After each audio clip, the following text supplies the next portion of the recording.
어떠세요, 너? 일찍은 안 올라갔냐고, 너. 많이 장님 말해. 역시 하나 있대.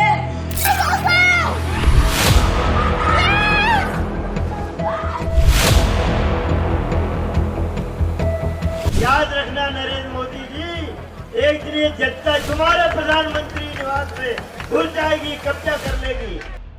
ये तस्वीरें बांग्लादेश की हैं, जहां पर लगातार हिंदुओं के ऊपर हिंसा की खबरें और तस्वीरें सामने आ रही हैं। बिल्कुल इसी तरह से ही भारत में बैठा एक खास तबका ये सपना देख रहा है कि जिस प्रकार से बांग्लादेश जल रहा है, जिस प्रकार से बांग्लादेश के हिंदुओं पर हिंसा हो रही है, उसी तरह की स्थिति भारत में शीघ्र निर्मित हो जाए। नमस्कार, मैं आशुतोष भार्गव, आप देख रहे हैं आयुध। आज की वीडियो में हम आपको बताएंगे कि किस प्रकार से बांग्लादेश की घटना की आड़ लेकर भारत में पनप रहा कट्टरवादी जिहादी से लेकर राजनीतिक पार्टियों के फ्रंट लाइन नेता भी देश की बर्बादी का सपना सजाए बैठे हैं।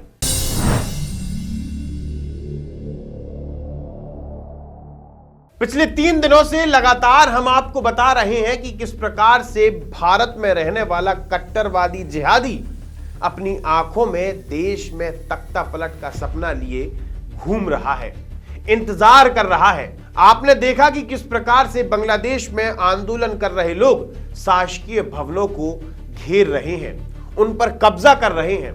बांग्लादेश के राष्ट्रपति भवन को घेर लिया गया है, वहां की संसद को घेर लिया गया है, यहां तक कि प्रधानमंत्री आवास में घुसकर लूटपाट की गई है। प्रधानमंत्री आवास से जानवरों को ले जाया जा रहा है।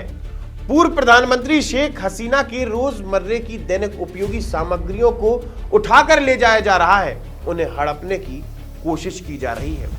पूरा बांग्लादेश इस समय धू धू करके जल रहा है। वहां का हिंदू समाज लगातार गुहार लगा रहा है कि कोई उनकी मदद करे। हमने हमारी पहली वीडियो में बताया था कि किस प्रकार से जैसे ही बांग्लादेश की घटना की खबरें सामने आती हैं, वैसे ही देश के अंदर बैठे जिहादी अपनी कट्टरता को, अपनी नफरत को बयां कर देते हैं। सोशल मीडिया पर लगातार ये लिखा जाने लगा कि जिस प्रकार से शेख हसीना बांग्लादेश को छोड़कर आई हैं, उसी तरह से प्रधानमंत्री नरेंद्र मोदी भी भारत को छोड़कर भाग जाएंगे। जिस प्रकार की स्थिति बांग्लादेश की हुई, उसी प्रकार की स्थिति भारत की भी होने वाली है। लोग बांग्लादेश और भारत को एक साथ कंपेयर कर रहे हैं। उन्हें हिंदुओं पर हो रही हिंसा का बिल्कुल भी दुख नहीं है, उन्हें हिंदुओं पर हो रही हिंसा की तनिक भी चिंता नहीं है, लेकिन उन्हें चिंता है तो इस बात की कि कब जल्द से जल्द बांग्लादेश जैसी स्थिति भारत की भी हो जाए। इन कट्टरपंथी जिहादियों की लगातार श्रृंखला बढ़ती जा रही है और अब इस श्रृंखला ने राजनीति का मोड़ ले लिया है। देश की सबसे पुरानी राजनीतिक पार्टी भारतीय राष्ट्रीय कांग्रेस पार्टी के दिग्गज नेता, फ्रंटलाइन नेता लगातार इस प्रकार के बयान देते नजर आ रहे हैं। पूर्व केंद्रीय विदेश मंत्री सलमान खुर्शीद का हाल ही में एक बयान आया है। सलमान खुर्शीद ने कहा है कि जिस प्रकार की स्थिति बांग्लादेश की हो रही है, ऐसी संभावनाएं हैं कि भारत की भी वैसी ही स्थिति होगी। बिल्कुल इसी तरह से मध्य प्रदेश के पूर्व मंत्री जो लगातार अपने बयानों को लेकर, जहरीले बयानों को लेकर, भद्दे बयानों को लेकर जो हमेशा चर्चा में रहते हैं, सज्जन सिंह वर्मा, एक बार फिर उन्होंने जहर उगल दिया है। और यह जहर उगला है उन्हीं की पीसीसी चीफ जीतू पटवारी के बगल में खड़े होकर, पूर्व केंद्रीय मंत्री अरुण यादव के बगल में खड़े होकर।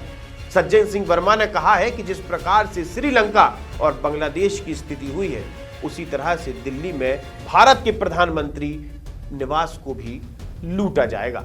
जरा सुनिए। मैं तो सिर्फ इतनी बात कहना चाहता हूँ, 2 दिन से टीवी पे आप देख रहे हो, बांग्लादेश की जनता शेख हसीना की गलत नीतियों की वजह से, बांग्लादेश की सरकार की गलत नीतियों की वजह से कल प्रधानमंत्री आवास में घुस गई, राष्ट्रपति भवन में घुस गई।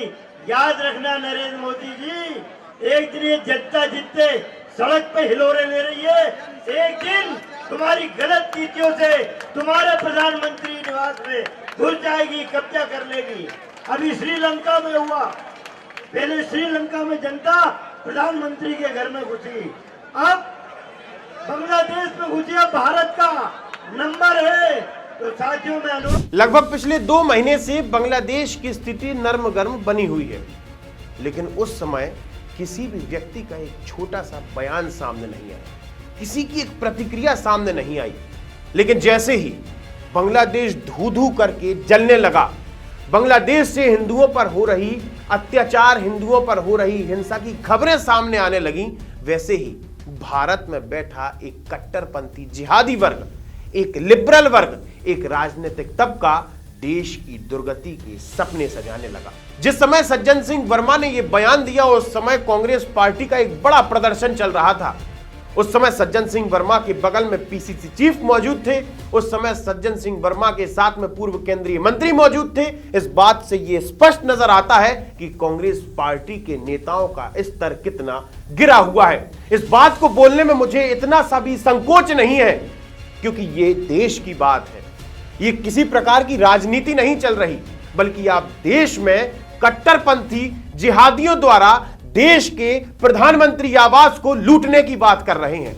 ठीक है, देश लोकतांत्रिक देश है, यहां पर अलग अलग राजनीतिक पार्टियां हैं, अलग अलग विचारधाराएं हैं, लेकिन जब देश की बात आती है, जब देश के सम्मान की बात आती है, जब राष्ट्रीय सुरक्षा की बात आती है, तो सभी को इस तरह एक होना चाहिए, न कि मंचों पर खड़े होकर अपने ही देश की बर्बादी के सपनों का गुणगान गाना चाहिए।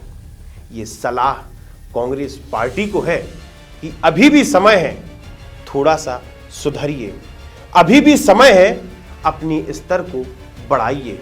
ये हड़बड़ाहट, ये गिड़गिड़ाहट, ये घबराहट आपके चेहरों पर साफ नजर आती है, और इसके लिए देश के साथ किसी भी प्रकार का समझौता ना करिए। आपका बहुत बहुत धन्यवाद। आप जुड़े रहिए हमारे साथ, देखते रहिए आयुध। आप हमारे चैनल को सब्सक्राइब कर सकते हैं, हम फेसबुक, इंस्टा, यूट्यूब, ट्विटर हर जगह मौजूद हैं। आपका बहुत बहुत धन्यवाद। लगातार जुड़े रहने के लिए आयुध को सब्सक्राइब जरूर करें।